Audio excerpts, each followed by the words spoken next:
Last week, I alluded to the fact that the least of Yeshua's brothers in the sheep and the goats prophecy, it is a prophecy, not a parable, and it refers to the Jewish people. The traditional meaning of the sheep and the goats is a biblical one, even if it's not the exact intention of the passage, that we mustn't forget the poor, the less fortunate.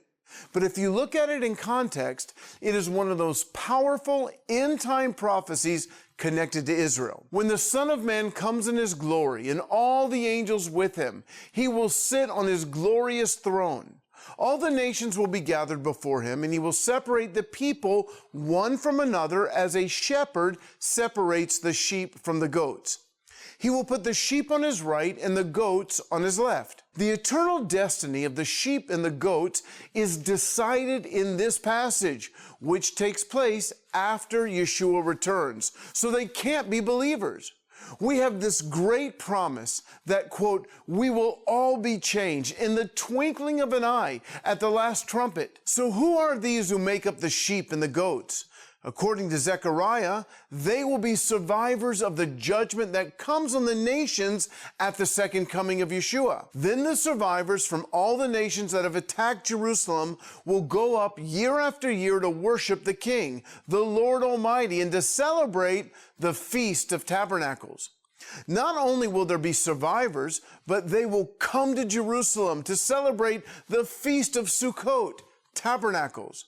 For those who think that God is done with Israel or the Torah, this passage throws a wrench in their theology. And the Zechariah passage looks very much like Matthew 25.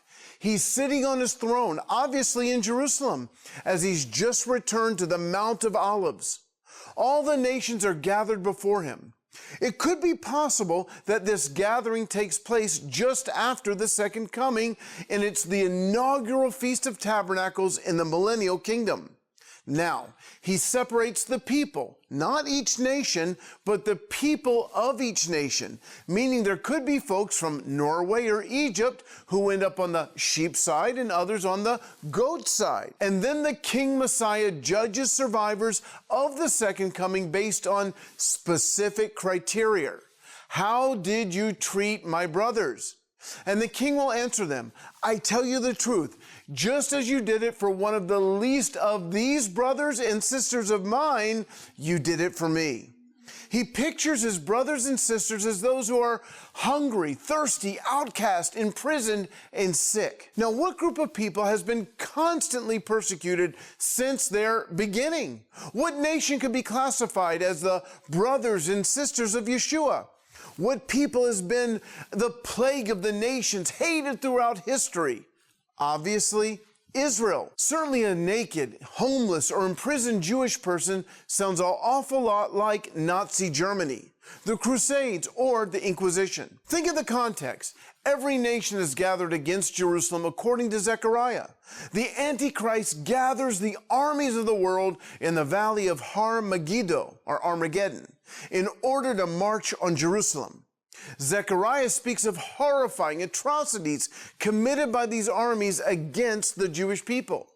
And then Yeshua returns to fight for Israel. He sets up his kingdom in Jerusalem, and then he calls for the nations to gather for the Feast of Tabernacles.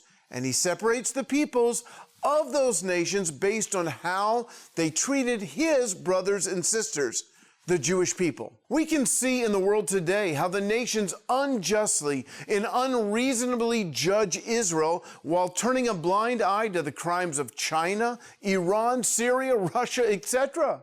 But God warns the nation, saying, I will bless those who bless Abraham, and I will curse those who curse him. He says, whoever touches Israel touches the apple of his eye. Psalm 2 paints a picture of the nations opposing God, and the issue is Zion, Jerusalem. God mocks them, and then he, quote, terrifies them in his rage. All this lines up with Matthew 25. Is Israel perfect? By no means. I live here. But God's favor for his own purposes, not a reward for righteousness, is on this nation.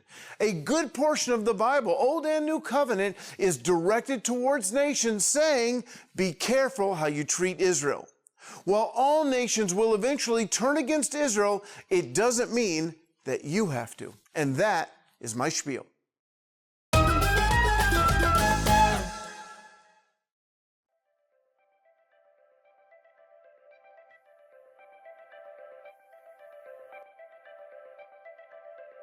Shalom, everybody. I'm Ron Cantor, the Regional Director for God TV in Israel. And I got to tell you something. I moved to Israel almost 20 years ago with one goal in mind: to reach my people with the good news of Yeshua the Messiah. And not long ago, we birthed something called Shelanu TV. Because of you, because of the gifts of God TV partners, Shelanu TV, a cooperative ministry with many Israeli ministries and Arab ministries, Shelanu TV became the first Hebrew-speaking messianic cable channel broadcasting the good news of Yeshua to the nation. Now, as you probably know, we were taken off the air a few months after that. And within 3 hours, we were back up on the internet, on Facebook, on YouTube. We are not giving up and we're not backing down. We love the Jewish people. As I said, I moved here because of this burning love inside of me for them to know our Messiah. In fact, we call Shelanu Shelanu because it means ours. And Yeshua, hu echad me'etanu, he is one of ours. He came from this nation. So I want to thank you during this 25th anniversary for birthing Shelanu TV. And I want to encourage you to continue to pray, continue to support Shelanu TV, because as we reach the Jewish people with their Messiah, with their Yeshua, according to Paul, that's going to release a greater riches revival all throughout the world. That's in Romans 11, verse 12 and verse 15. When the Jewish people who originally rejected Yeshua accept him, it's going to release revival. So friends, here we are 25 years into it. We're not giving up. We're moving forward, and you are reaching the Jewish people with the good news of Yeshua. And not just the Jewish people, you are reaching people all throughout the world. God bless you on this 25th anniversary for God TV. Shalom.